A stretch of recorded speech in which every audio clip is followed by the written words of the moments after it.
So we touched on your coaching history a little bit, but I want to go back. I want to go back a little bit more to high school, right? You have a legendary high school career, Paul Robeson, and even before that. So just your basketball game in general. What style? Where did you get your game from? Like, who did you take from? You know, they say Kobe, studied Jordan, but then defensively he studied GP. Got his footwork from Akeem. He took little things from here and there. Like, where did you take your game from growing up? Or who did you watch? I say the first one was my brother. His name is Pizzo. So they used to call him Trigger Finger because he had a... It was automatic.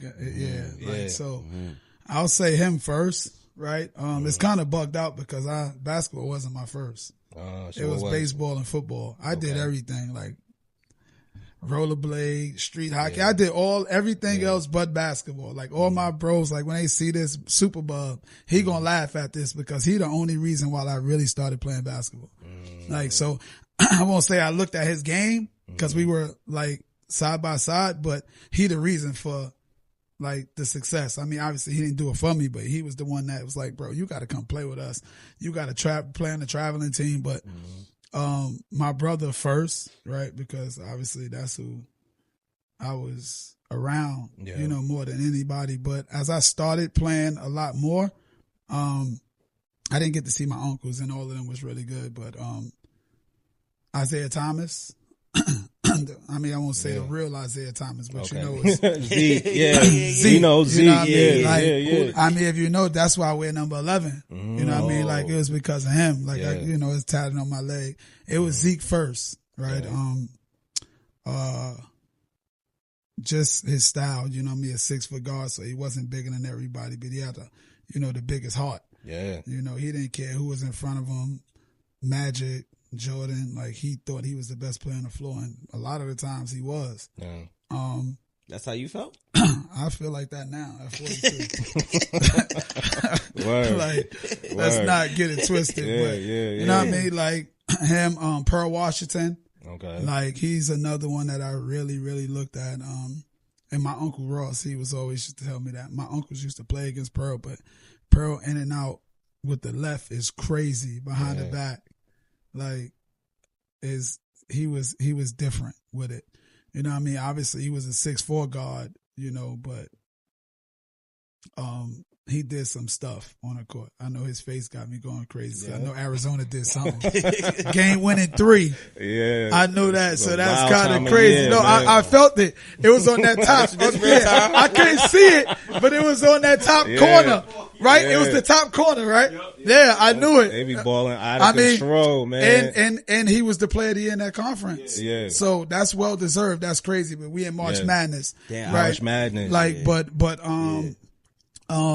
Pearl was really one, and then to top it off was AI. He was the next one, right? Yeah. I think I was able to, fit his style, because that's when AI was, starting to go from Georgetown. He was in the league. He had his braids. He had his tattoos. Yeah. I mean, I got a tattoo at 15. Yo, word on the streets. 14. Word on the streets. You was one of the first. I was the first, bro. I was the first one getting tatted Ain't up, nobody right? going. Ain't nobody going. I was the first one. Okay. Like, let's be honest. I was the first one. Everybody know that was hooping and that was around. I was the first one to get a tattoo, and it was because of AI, right? I don't mean like that. It was okay, but you know what I mean. Like, when you want to be like, your idol, that's some of the things that you do. But AI just like that really was a different type of dog. He didn't care who he's with. He was like that 6 foot, that 5'11" monster. So he definitely probably took it over the top. Zeke and them was older, so I was able to see some of their stuff, but I was more like AI from the mentality of, what I was trying to do. Yeah. What you got? Cause you don't want to get into some shit. We in high school now. Where we at? Yo, Lord, man. Yeah. So let's get to it. I want to ask you a question, right? I had this conversation with somebody off camera. You trying to ruffle the feathers. You could just say next question if you want. Yeah, you could. I want to hear this, but I know what he gonna ask. Yeah. No, I just want to know Sebastian? who was the better point guard, you or Sebastian? I was an everything guard. Sebastian was a point guard. I was a scorer. I was a defender.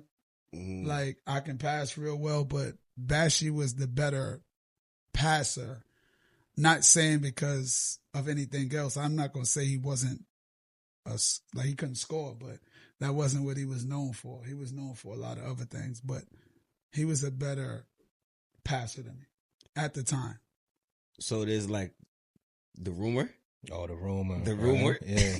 Because, being in high school around that time, you would hear these names. Because I was in the Shaw, Tilden, but I would hear these names: Gary Ervin, Sebastian, Gary Forbes. There'd be mystique behind these names, and then there's rumors with it, and that's what you want to get into, right? So what you got? There's a rumor that you were supposed to go to Lincoln and play with Sebastian.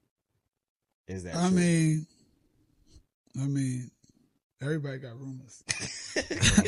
Yeah. Right? I mean, when you doing certain stuff, that's what happened. Mm-hmm. Right? But it was talks. Yeah, it was talks. It was talks. But my uncles shut that down. All of them. They shut that down. And their reason was, why go be Robin when you Batman at your own school? You know what I mean? Like, we can do a whole thing on what it would have looked like, how it would have been for the city, but we played with each other. We played on the same team, from high school and even at AAU, playing with our Atlanta team and stuff like that. So, I mean, that's where the connection came from. But the rivalry that we had, they didn't even know that the brotherhood was even stronger. So they was trying to put us two against each other because we were the top two guys. But that bond was so, like, you couldn't change it. You know what I mean? Like, I was at Arkansas. He just got drafted, right? I was watching it, and I was crying for him that he got drafted. And I was in my crib in Arkansas. When he got the deal at Adidas, he sent me like 4, 5, 6 boxes of stuff for my daughter and me when I was still in college. You know what I mean? Like, so our bond is forever. You know what I mean? Like, so, like, the rumors and everything else and the fake beef, that's dope, but that's really we already know that's my brother. So it's kind of hard for me to, like, when people like to ask questions and say certain stuff, and you know what I mean, everybody can give their opinion, right? You know what I mean? Like, and we never gonna shy away from it. But just when I was in school, the city was mine until I left. So he had it after and went to the league, that's cool. But when anybody was in high school with me and I was the main man, it was mine. You know what I mean? Like, it wasn't no sharing. Like, that's not, like, I'm just being real. No. And the reason behind it is because you can base it on talent and anything else, but every best player, I guarded, and I guarded 94 feet.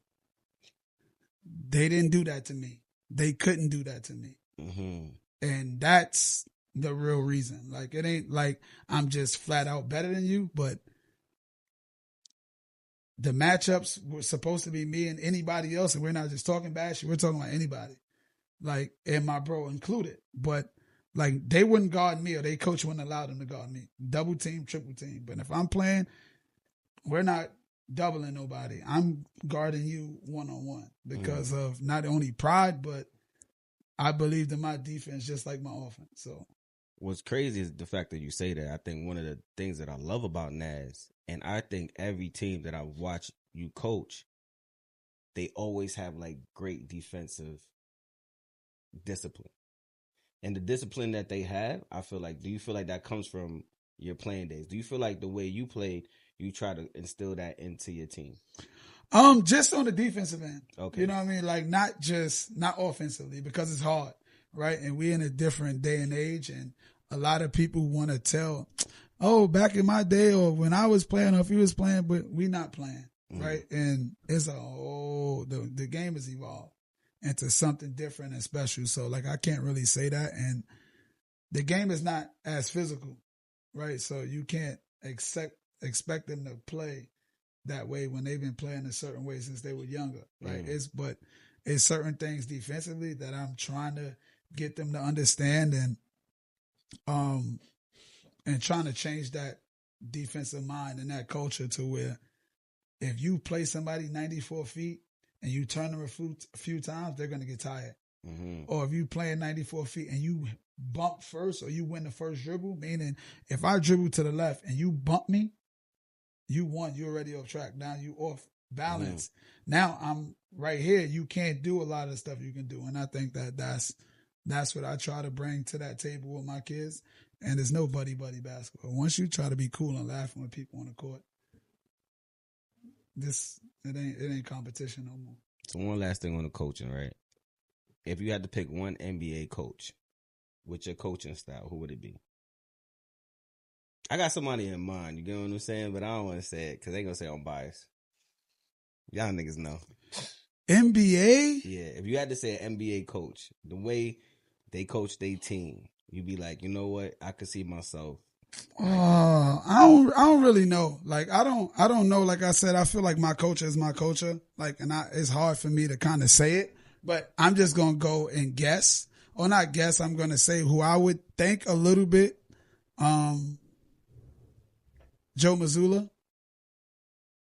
I'm gonna say him, and the next one is Ime Udoka.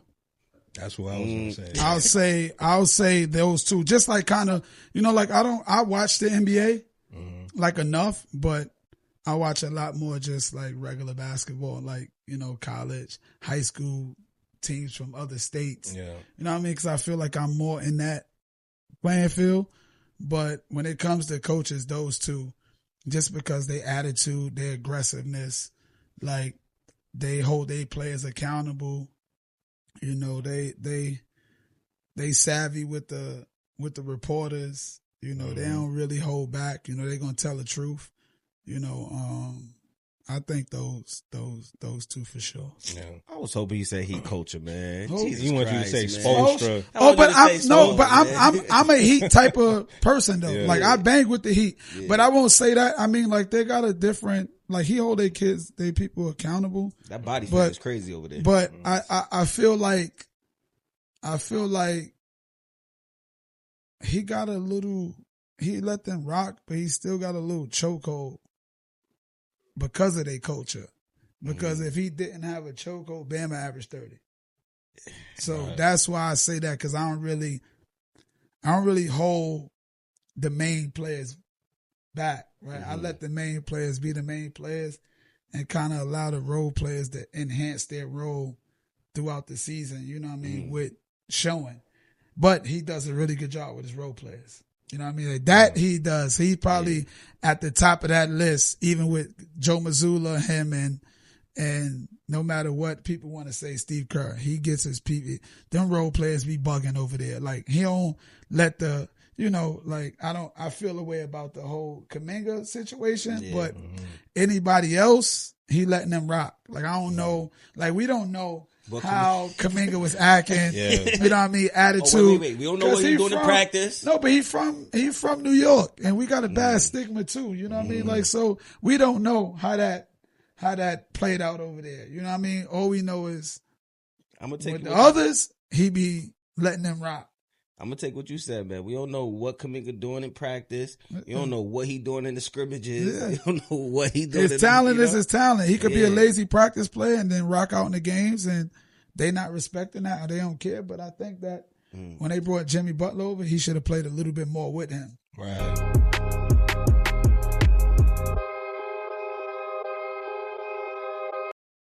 Transitioning from high school to college, what made you choose Arkansas? And what's kind of some of your fondest memories from them?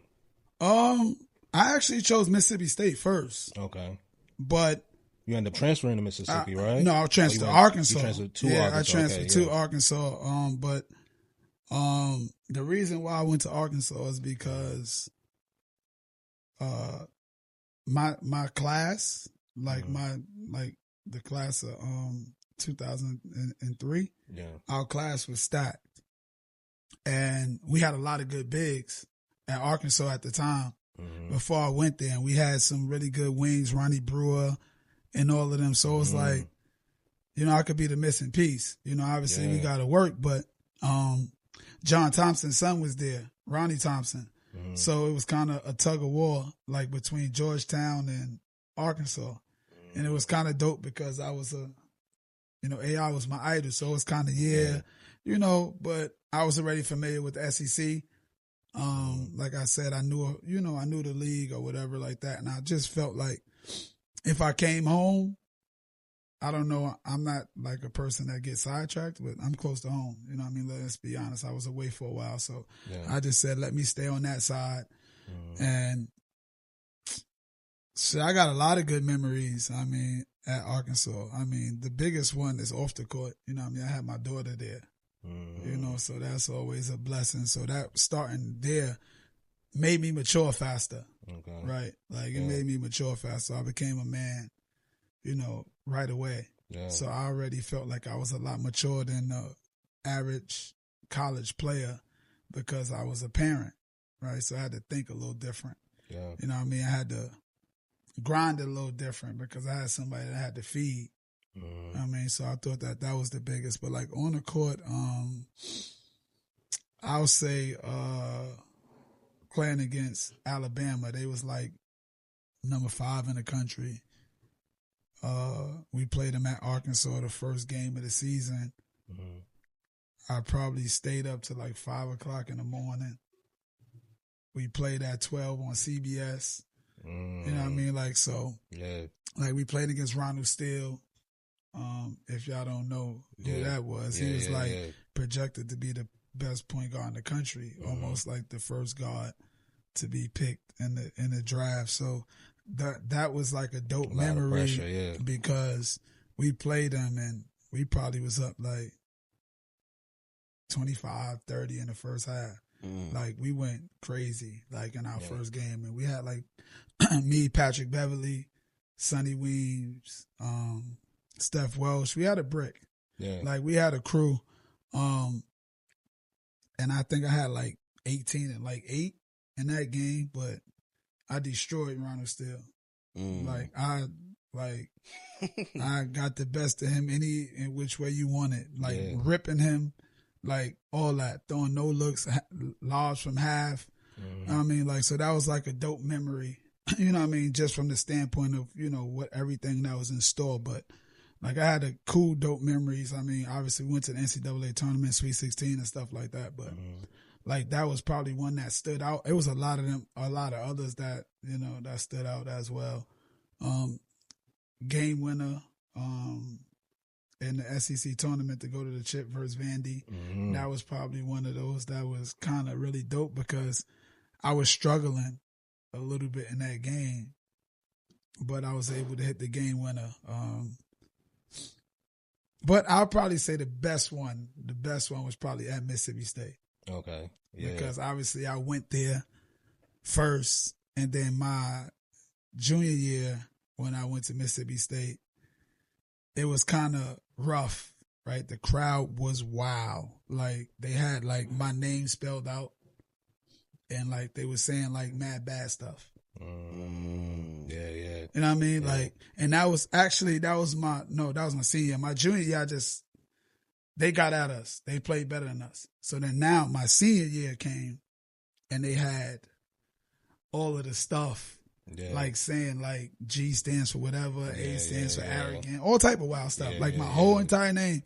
And because I played them the first year and they got at us the second year, it didn't bother me. Like the first year I had on like headphones. We all had on headphones and we were doing stuff. My senior year when they was talking all that crazy stuff and warm-ups and we, you know, getting into our groove, I didn't have no headphones on. I ain't have nothing. I didn't miss a shot the whole warm-up. Like I remember it. Like, I mean, locked in probably was the most, I mean, obviously at that time probably was the most locked in I was. Like I don't care what they say. They can't say anything to me. Like I'm getting at them today. And it was on ESPN, and I went crazy on them. I damn near didn't miss a shot in that game and I think we probably lost by like 2-1. But my coach came in there and was like, I'm not even talking about the loss. Like the stuff they were saying and how they were acting, and for you to perform like that, X, Y, and Z, that's a testament to you and who you are, because I don't think any college kid or young man was able to do that just because of how crazy it was. Yeah. But then when I went to Arkansas, like when we went back home and we played against Mississippi State, everything they had with my name spelled out, Arkansas had with my name spelled out, saying something dope. Like G stands for, whatever. They reversed it on them. And again, I got at them again. So I thought that was probably like, the highlight, because I got at Mississippi State every time we played against them after the first time I went there. So what would your advice be to a player who's stepping into a big game like that with a lot of pressure, the crowd? 'Cause I know the college crowd is totally different from NBA and all that. How do you lock in? How do you advise a player to lock in like that? Them stories is crazy. It's different. Like, I don't think people will understand unless you go through it. I'm talking about when I say it's not something you can really explain, it's crazy. But my thing is just, your preparation, right? Just think of, where you want to be, right? Kind of like play the game within a game, right? Kind of like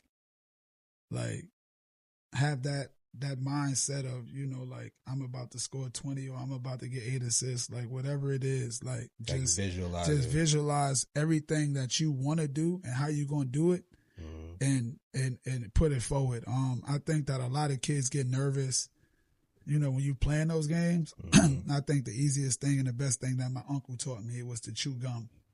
Okay. Because gum relax you, because you're already hyped, but you chew gum and kind of, and for some people it's hard to chew gum and play.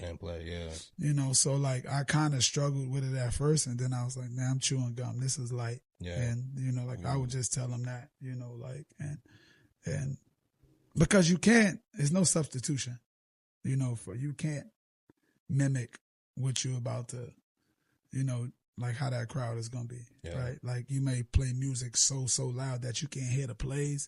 We do that in college. We do that in high school too. I do that here at NAS, but like from a crowd standpoint and you can't hear it, that's one thing. But I kind of be like, all right, we're not about to call plays. We're going to do hand signals, but I would just tell them to just, visualize how you want to play and then, go from there. Nice.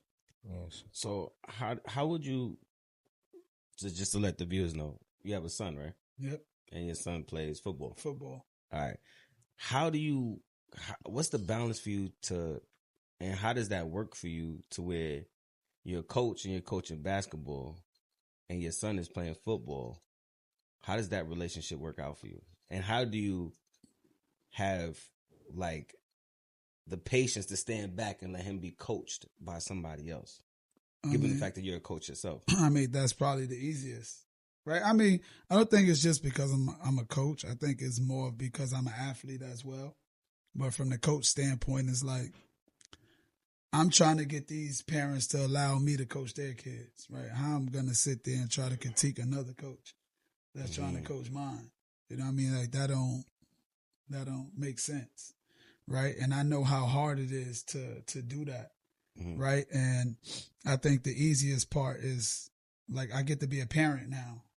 You know what I mean? Like, I love it so much in coaching and I be wanting to, say something, but like, I wouldn't want nobody to critique me, even though they are, or they, always have something to say, but coach to coach, I'm respecting you for what you're doing, because not only are you coaching my kid, you probably spend more time, ain't no problem. You spend more time with my kid than I do.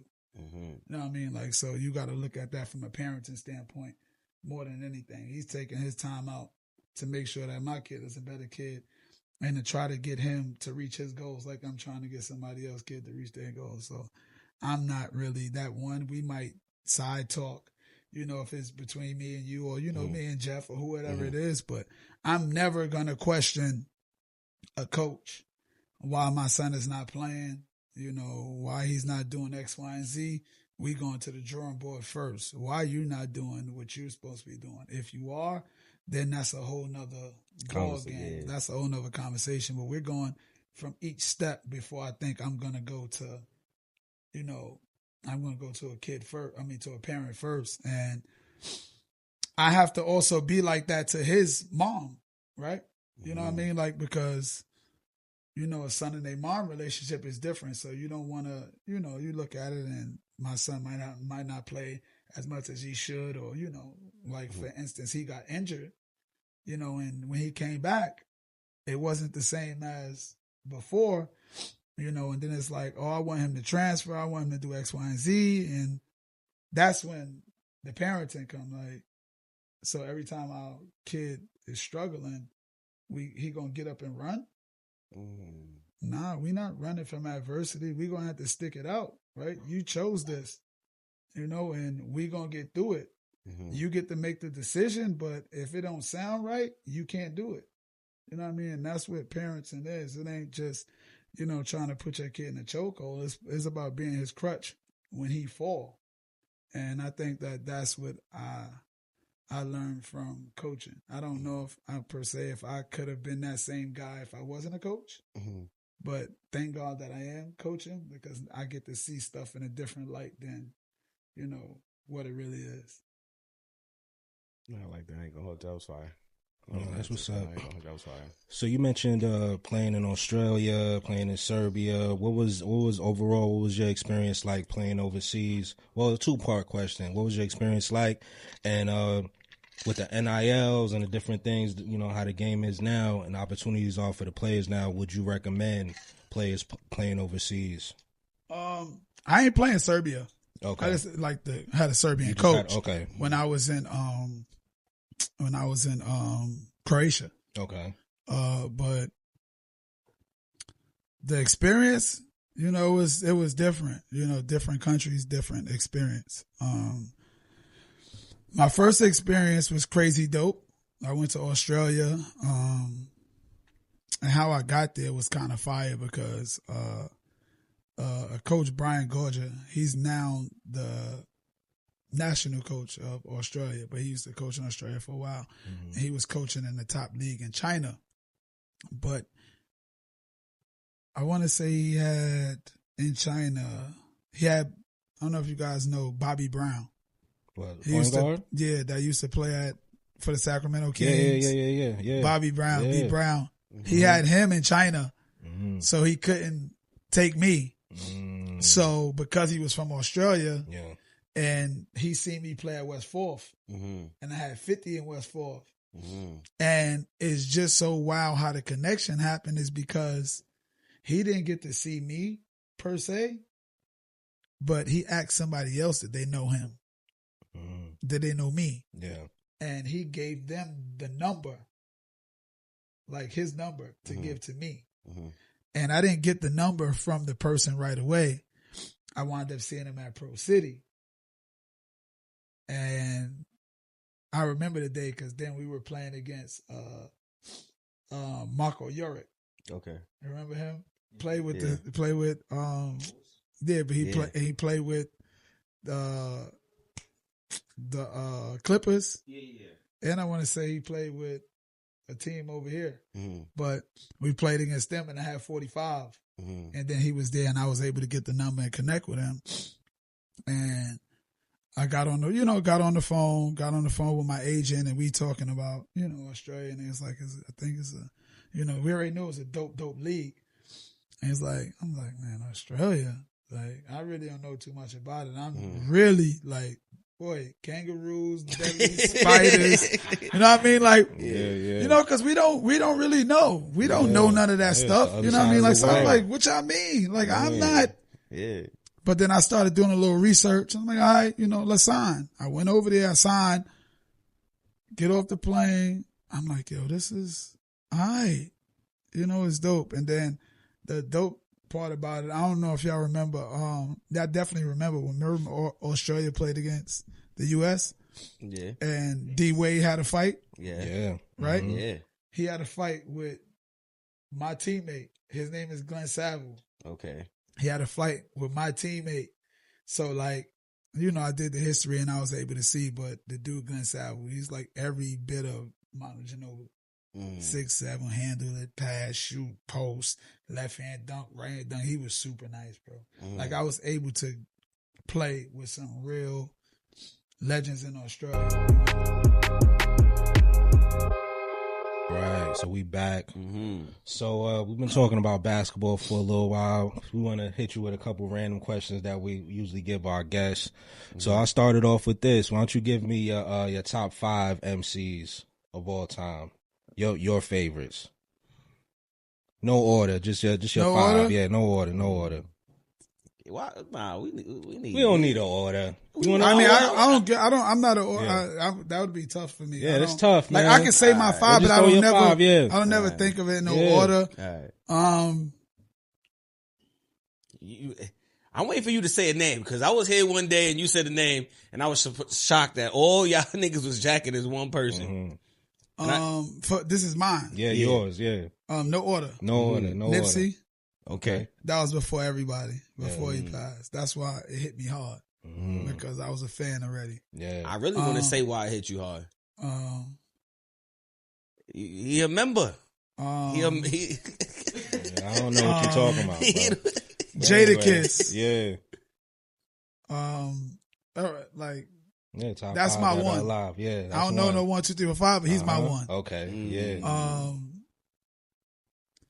It's easy to say Hove, so I'm really not gonna say Hove because that's just like Like automatic. that's just automatic. Yeah. That's New York. That's that's what it is. Fab. Where I'm at? That's 3. That's 3. Yeah. Mozzie. Mozzie. West Coast. Mozzie. Yeah. Okay. He all the way. He up there for me. Mozzie and I said I'm not. It's so hard. I could have been yelling at somebody. Yeah. Who I was yelling. Mozzie is nice. Yeah. Mozzie's a member too. Yeah. Mozzie's a member too. There you go. Who I was yelling? Uzi, son. That day, y'all always down here trying to tell me how Uzi's fire. Uzi's we nice. just said no. I don't know if this is the same conversation, but we said Uzi is a thug. Yeah. That's what we say. Oh, the member. They don't understand. No, they look at him with all the tattoos and the weird nose. He's a thug. Yeah. He's a thug. That's what I said. He's a thug. So and his music is not trash, though, but he's a thug. I fuck with Uzi. Uzi. Damn. We got one more. Yeah, right. That was 4. Yeah, that was 4. Yeah. 4 on the thug. Yeah. I don't know. I'm just like I said. I just might as well I'm gonna put Hove. I'm not gonna put Hove like he just a substitute. Yeah. You know what I'm saying? Like I'm just gonna just say Hove because it's tough. It's okay. It's one of the GOATs, man. Yeah. Not, I mean, like I just be trying to not say. I like to I won't say the underground because the people that don't get that love because I don't think that Jada and Fab get the worldwide love. Right, if you're gonna talk about lyrics and how they, speak and they punchlines and what they say, then Jada a different animal. I've never heard him say some trash or get on somebody's or get them a verse in this Never dirt. So verse. I think that's my 5. I want to say I think that's my 5. Jada, Hove, Fab, Mozzie, and Nip. That was mine. You ever heard his take of on Fab? He got a controversial take on Fab. I think Fab is. Before you say that, I want to hear your 5. My 5. Yeah. My 5 is number 1, Eminem. Yo, G, you have it. What happened? Yo. Yo, can I get a shot? Yo. So he not need a shot he after can't. that. He can't. All right, Is you he said qualified? we can't show cups over here, so I ain't gonna show. But on the take, I'm actually gonna have a shot for that hold on. because you stressed me with that one. I'll take one for you. How do you feel with the perception of Gary compared to the reality of Gary? And how do you think that affects like the people around you and the kids you coach? I think it affects the people around me more than it affect me. Because, like, I don't care. I mean, I don't care what my perception is or what you think of me. Like, you got to know me to understand me and to love me, right? You can't just judge a book by its cover. And I think that people make those judgments because they can't get into my circle, my circumference of what I'm doing, right? And that's not because I'm arrogant or anything else. It's because I'm protecting who I am, you know what I mean, and what I stand for and the people I care about. You know what I mean? Like, so that's what it is. The reality of it is to know me is to love me. Like, I probably care about others, I want to say more than myself, but to that point, right? I'll give somebody a shirt off my back. I've done it, you know, just driving around. Like, just driving around and see a bum and give him $20 or give him some sneakers that's in my trunk. Like that's who I am, right? So it don't bother me.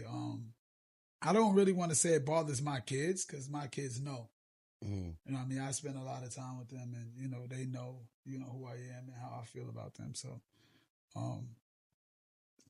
I mean, certain times it may get me a pinch, but I got to understand people just having their opinions and they don't know shit.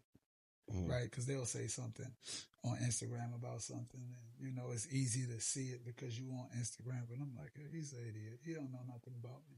He don't know what I'm about. He don't know what I sacrifice for these kids. He don't know that I'll make sure I'm taking care of kid like he's my son. You know what I mean? Like stuff like that. So I really don't care too much about that because they don't know no better. Right. Nah, that's what's up, man. What would if you can go back and tell a few things, maybe 3 things to a young Gary Ervin, what would it be? Say you in high school. If you go back and talk to that, like to say something like that, maybe and like to some like words of advice, some words of wisdom. It's kind of crazy, right? Because we all ask, and you always be like, imagine you playing in this day and age of NIL, right? I think what I would say to the younger me would be to work on your craft more, to stay out the way a little bit. I don't think that I was like in the way, but I thought that I was I won't say one for them, but I thought I was almost there, you know, being an All-American and being the top, you know, point guard in the country. That I almost say I became content. So running back, you know, staying right there in summer basketball, give me, first of all, how do you even feel about the state of summer basketball? Gersh, Zone 6, Pro City, those tournaments. How do you feel about the state? Because there's a lot of people that ain't jacking this summer basketball shit. I hear a lot of defunding. Come on, I hear man. about a lot of defunding. I don't like the defunding without a plan. You can't defund nothing without a plan. So I don't even care about niggas' emotions or niggas' feelings. There's no defunding, no unlimited. And I love Trev. Trev, my guy. Trev is a family to the show. But he's a part of the people that have an issue with summer basketball. Do you have an issue with summer basketball? I've seen a couple of shows. Trev, Jeff. Niggas sound fucking stupid. but those my brothers, right? And defunding, I feel like when people say defund, they just going with the narrative of everybody else saying. Like, if you're a real basketball player, to say defund is sick. Because back in the day when you started playing street ball and you started playing in those parks, half the people that played did not play pro basketball. Half of them did not play pro basketball. Like, you used to go to Wingate? Yeah. I've been there. What was the name of Marlon and Ed Cota? Remember that was their backcourt. I only know Ed Cota from Tilden. Oh, see. I only know Ed Cota from Tilden. They used to have Dunker's Delight on On Smash. Man, bro, basketball was crazy back in the day. Was it way better? Absolutely. Why? Because it was more, and it sounds crazy, it was more people that was like solid, that was hood people, that was just dogs. And they could have played pro, but it just wasn't that easy. But to say defund is crazy. I think that you change and stop saying pro, because a lot of these bums is not pros. Basketball, yeah, you basketball players. But I don't want to say defund. I think that the biggest thing that happened with the game in New York City is when people started throwing money at people. Because you throwing money at, once I say bums, you saying you want 300 to score 6. That's not pros. Pros get the bag to put performances on. Like, that's a pro.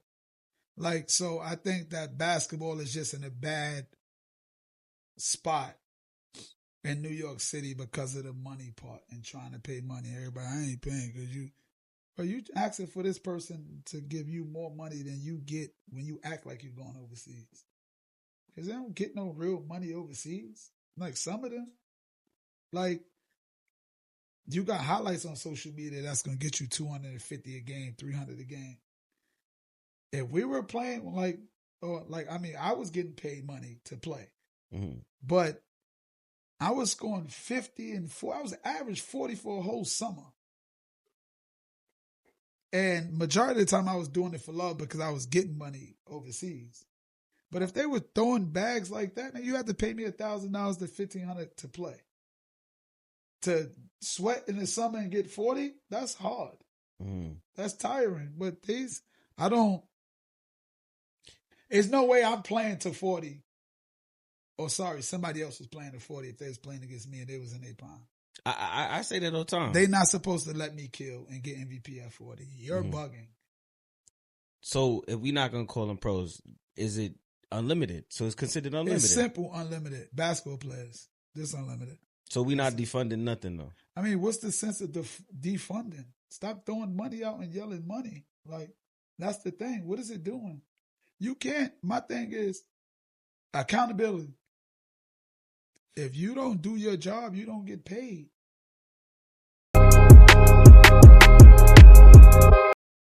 You were a point guard. You transitioned into coaching.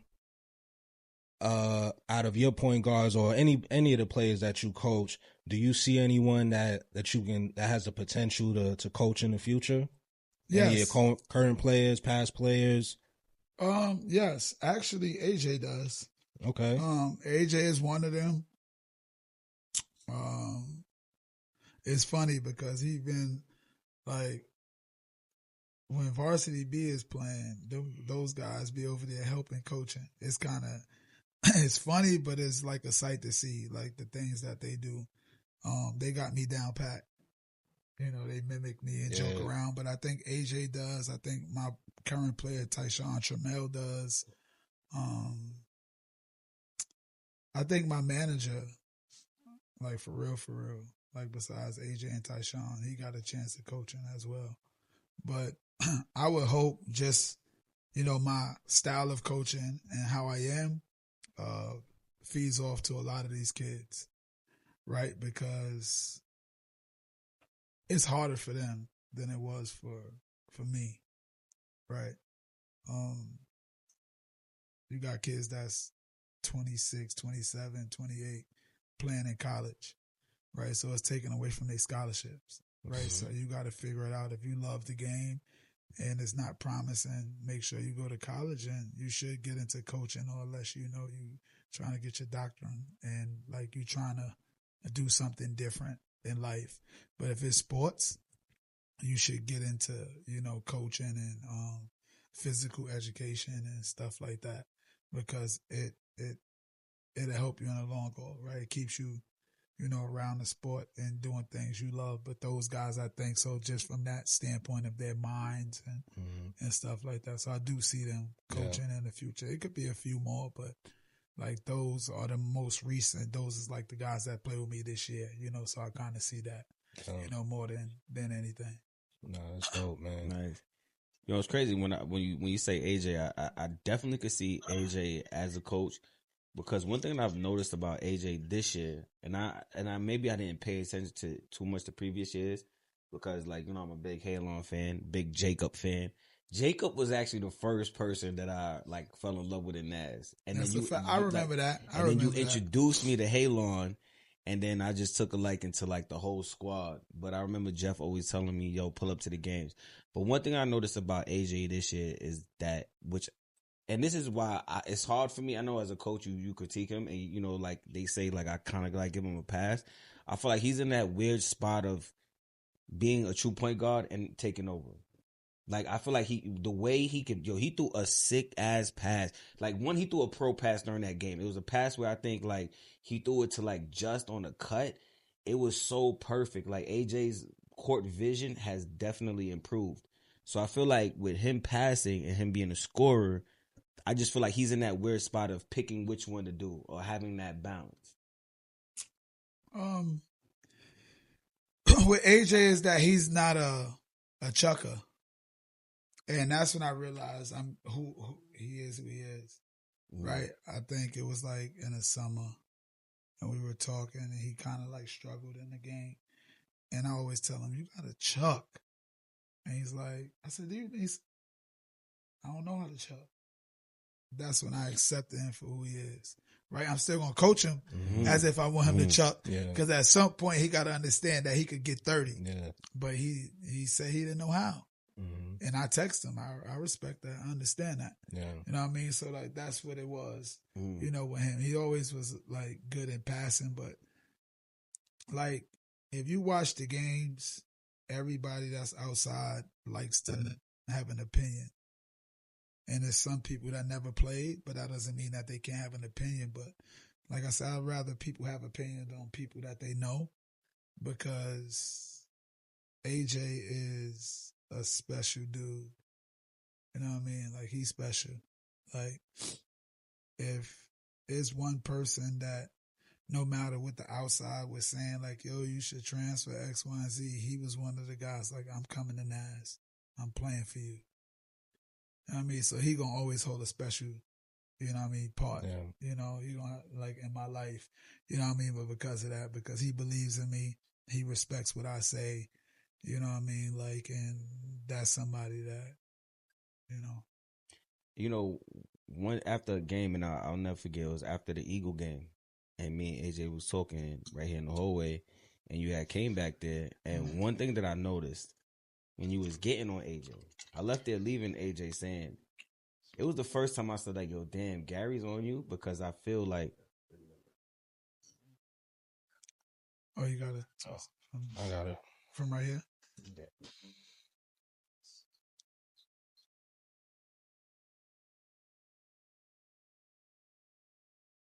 One thing that I did notice is that, and it dawned on me, like when you was getting on him on the steps. Yeah, on the steps. On the steps. I told AJ, I said, yo, Gary see himself in you. That's why Gary's on your body. And I feel like the fact that, like, no homo, the girls love AJ. AJ's a very great basketball player. You see yourself in that. And can you talk about the distractions that high school players can get from the girls and just from their friends, peers in general, when the main goal is to get to school? I mean, that's something that I hop on with all of them, right? I think that the biggest thing is that I coach for those type of reasons. So everything that they went through or going through, I already did that. Like, failing off because I had distractions. I thought I was the man. Like, I was worrying about girls in freshman. And I was on varsity, right? So, like, I can tell them, like, you're bugging. Don't allow that to, you know, to hinder who you trying to become. Why? Because, like I said, it was easier for me because I had my uncles and them that would have punched me in my chest for doing the wrong thing. They don't have those type of parents or those type of family members. You know what I mean? Like, so for AJ or anybody else that's playing for me, it's easy to get sidetracked. You got so much going on. We didn't have all this stuff going on. You know what I mean? Like, so I don't sugarcoat it with them. I tell them what can happen if you focus on girls. You know what I mean? Like, I fell down those traps. but I had the support to help me with that. A lot of people don't have that. They may have the support. They got the support, but they don't have the understanding. Right. And we all had older parents and older members in our family. Now these kids that I'm coaching have parents that's my age. You know what I mean? Like, so they don't have, the upbringing is different. Like, there's a lot of people that I don't want my kids to go through the struggles that I went through. And I respect it, but also the struggles that we went through molded us into the people we are now. They can't, by them not making them work for the stuff and earning the things that they want, is the reason why we struggle as young black men and women, you know, like in society, is because of those things. Like, that's where the struggles come from. And that's the difference. So when it's all said and done, what do you want your legacy to be?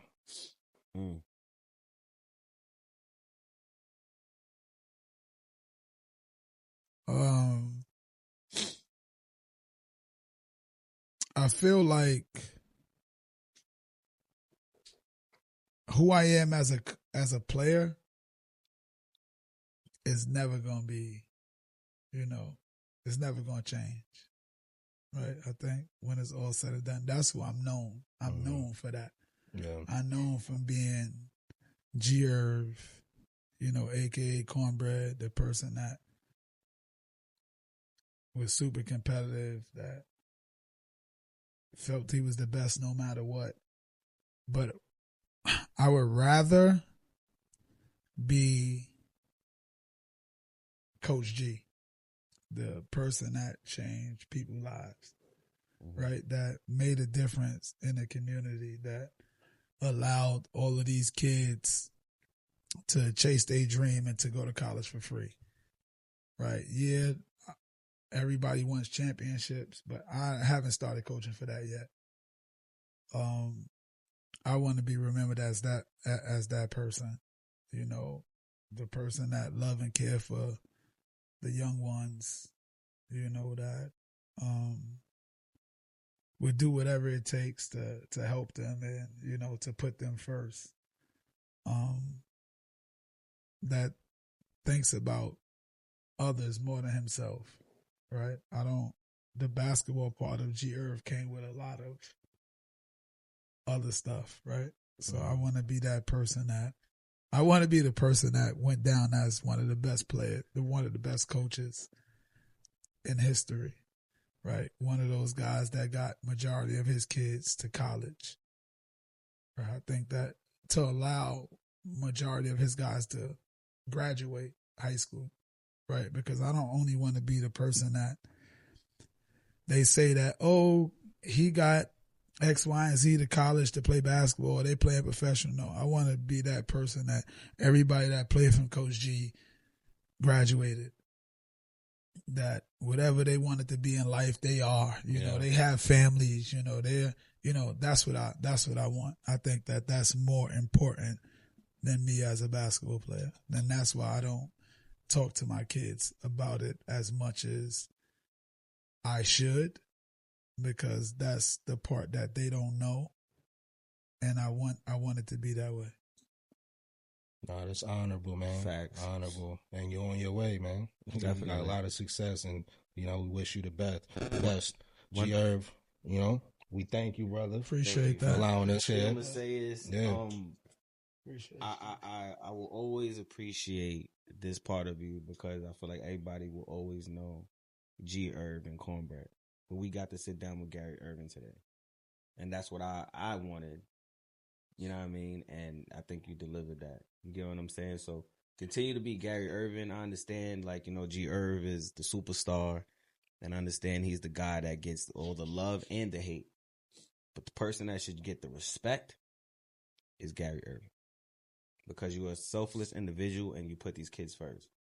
The way you put these kids first means a lot to me, because as I got older, the kids mean more to me. As like my daughter's in college. I have another 6-year-old. She goes here also.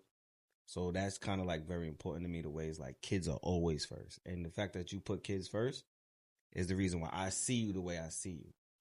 I wish I was around to see G. Erv Cornbread. I hear the stories, but it's an honor to meet Gary Ervin. Appreciate you, bro. You're right. Yeah, thanks for having me. Yeah, so once again, this is It Ain't Personal, Smitty Coleon. Real easy, Big Nash, you Big heard? Nash, Big Nash. Gary Ervin. And we out of here. Salute. Salute. Bye.